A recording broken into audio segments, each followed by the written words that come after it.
ready for the dictation? Transcription number 17. Start.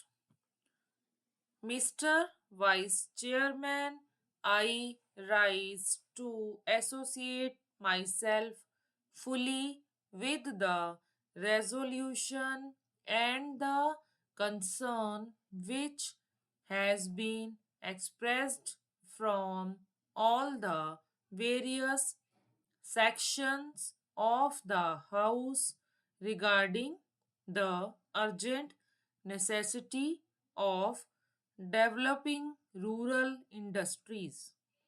As time passes by, we are reaching a situation in our rural areas where something desperate needs to be done immediately if we want to preserve the social stability of the country and also to see that full use is made of the time and talent of the people in the rural areas which go waste today, as has been pointed out in the resolution.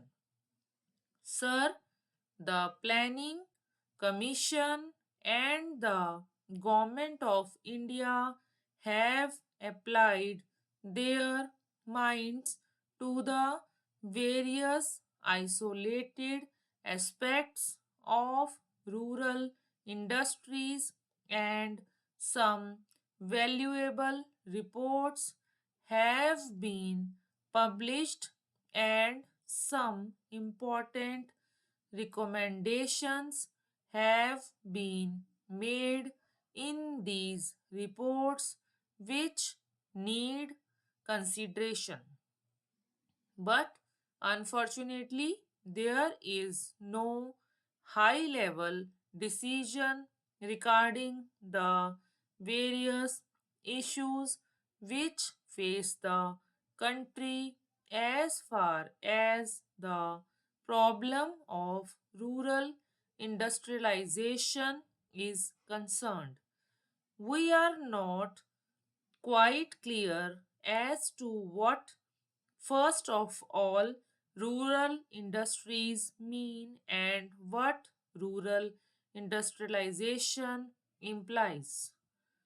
Does rural industrialization mean the utilization of local resources in order to meet the local needs?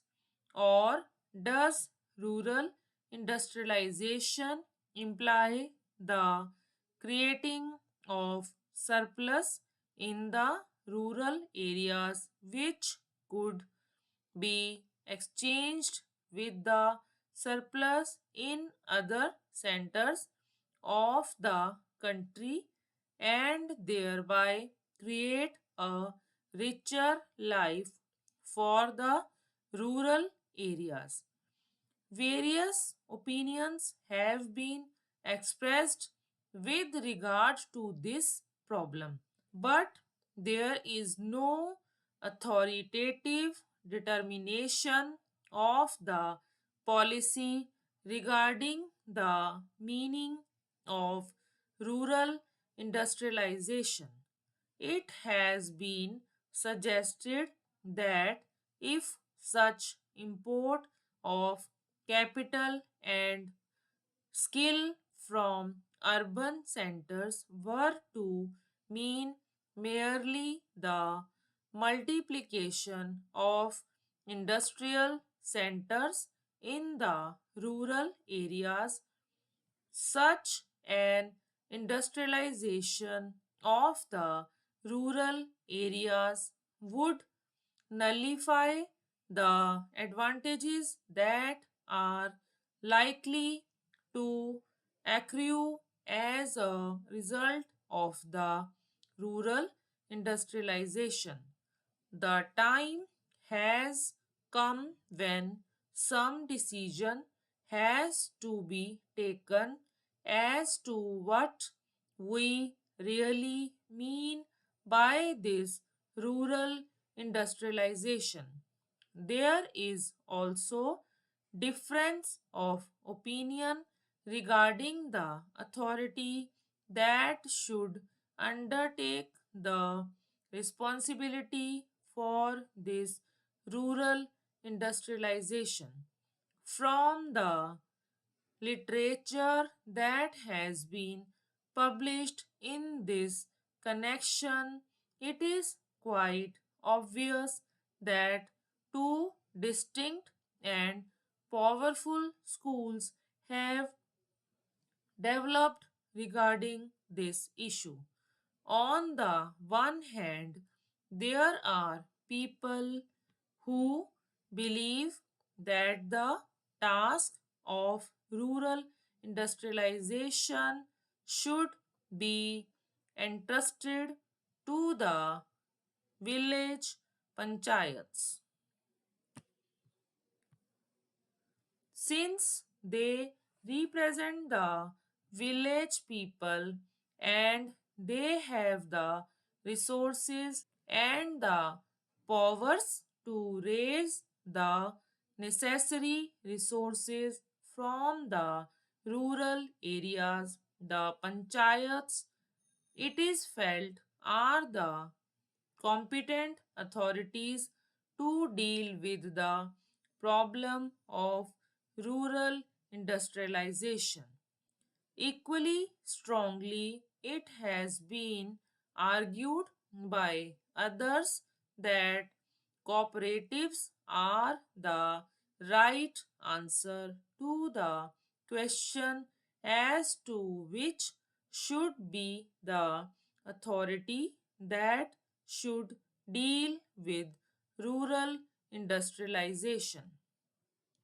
I may also mention that there is a third school which believes that the import of private capital and private skill into the work of rural industrial development is the real answer to the problem which we face in the matter of rural industrialization.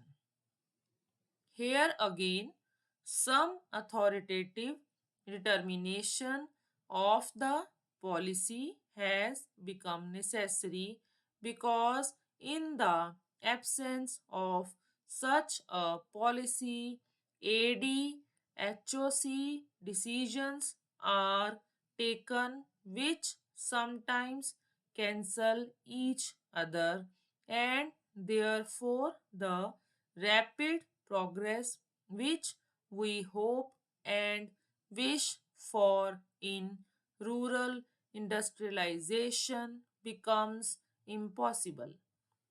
Then again, there is the further question of protection that may be necessary for rural industries in view of the lack of the internal economy from which rural industries would suffer.